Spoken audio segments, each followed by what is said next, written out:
और कार्यक्रमों के निर्धारण में महत्वपूर्ण भूमिका निभाता है। आंकड़ों के संग्रह का काम राष्ट्रीय सैंपल संग्रह संगठन NSSO करता है। नए सैंपल सर्वे के 79वें दौर की शुरुआत होने जा रही है।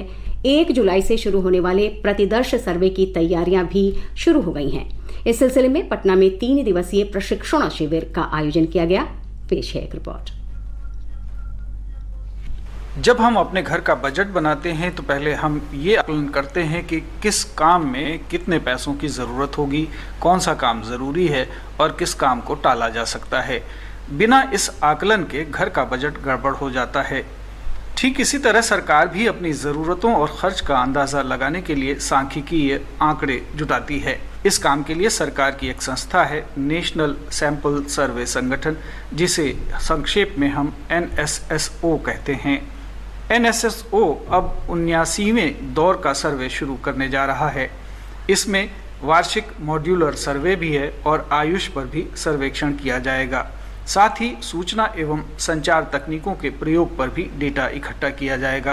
पटना स्थित NSS के क्षेत्रीय कार्यालय की फील्ड ऑपरेशंस डिवीजन की उप महानिदेशक N संगीता ने कहा कि आयुष में कुछ चीज़ें और जुड़ी हैं। साथ ही लोगों में डिजिटल डिवाइसेस का प्रयोग भी बढ़ा है, इसलिए 79वें दौर के इस सर्वे में इन चीज़ों को भी शामिल किया गया है।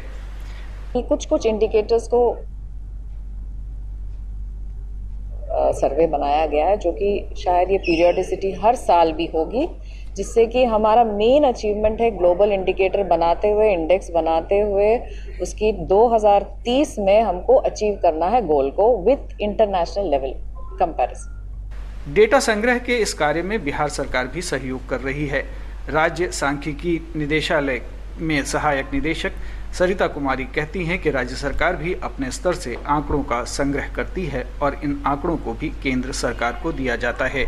वर्तमान में 79th राउंड के लिए 2 विषय दिए गए हैं, आयुष और कॉम्प्रिहेंसिव एनुअल मॉड्यूलर सर्वे। इसके तहत 1028 सर्वे पटना DES के द्वारा किया जाएगा और इतना ही मैचिंग सैंपल में पटना रीजन के द्वारा भी किया जाएगा।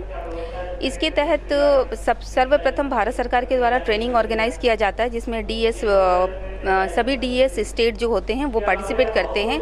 उसके बाद पटना रीजनल ऑफिस जो होते हैं वो ट्रेनिंग ऑर्गेनाइज करते हैं, जिसमें स्टेट के द्वारा पार्टिसिपेट किया जाता है। और फिर हमारे द्वारा अपने जितने भी निरीक्षणालय इंस्पेक्टोरेट जो होते हैं उसमें हमारे जितने अन्वेषक होते हैं और सभी स्टेट के हमारे जो DSOs जिला सांख्यिकी पदाधिकारी होते हैं वो पार्टिसिपेट करते हैं।